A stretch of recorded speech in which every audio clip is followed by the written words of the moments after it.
Hello అండి. అందరికీ నమస్కారం. నేను మీ సరోజినినండి. ఈరోజైతే 3 గంటలకే లేచానండి. సోమవారం రోజు 3 గంటలకు లేచి చక్కగా అన్నీ ఊడ్చుకోవడం, చల్లుకోవడం చేసుకున్నానండి. మనం పొద్దున్నే లేచి ఇలా ఊడ్చుకోవడం, చల్లుకోవడం ముందు చేసుకోవాలండి. ఇంట్లో మొహం కడుక్కోవాలి. మనం లేచిన వెంటనే మొహం కడుక్కొని వచ్చి ఈ పనులు చేసుకోవాలండి. ఎప్పుడు కూడా మొహం కడుక్కొని బొట్టు పెట్టుకోవాలండి మొఖాన.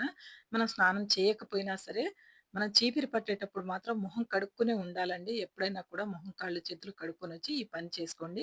గడపలు గట్రా పూదిచ్చేయి అలాంటియి ఏమన్నా ఉంటే స్నానం చేసుకోండి.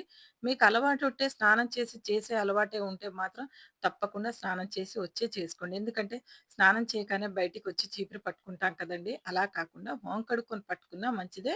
అలాగే ముగ్గేసేటప్పుడు స్నానం చేసున్నా మంచిదేనండి. మీకు ఏ విధంగా మంచైతే మీరు ఆ రకంగా చేసుకోవచ్చండి. ధనుర్మాసంలో ఇదొక చిన్న ముగ్గొచ్చిందండి నాకు. అది వేశానండి. ఏదో నా ముగ్గులు అలాంటివండి.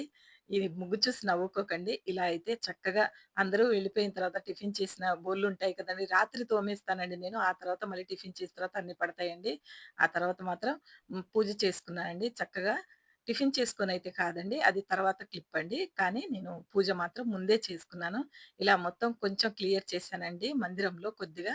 ఇలా మా దగ్గర శ్వేతార్థ గణపతి ఉందండి. శ్వేతార్థ గణపతి మా అబ్బాయి తెచ్చాడండి దీన్ని. ఈ గణపతిని ఈరోజు మనకి శ్వేతార్థ గణపతి రోజండి. అందుకనే గణపతిని అంతా రెడీ చేసుకున్నా అండి ముందు రోజే. ఈరోజు కూడా పూజ చేసుకున్నా. అలాగే ఈ పూజా సామాన్లన్నీ క్లియర్‌గా క్లీన్ చేసుకున్నానండి.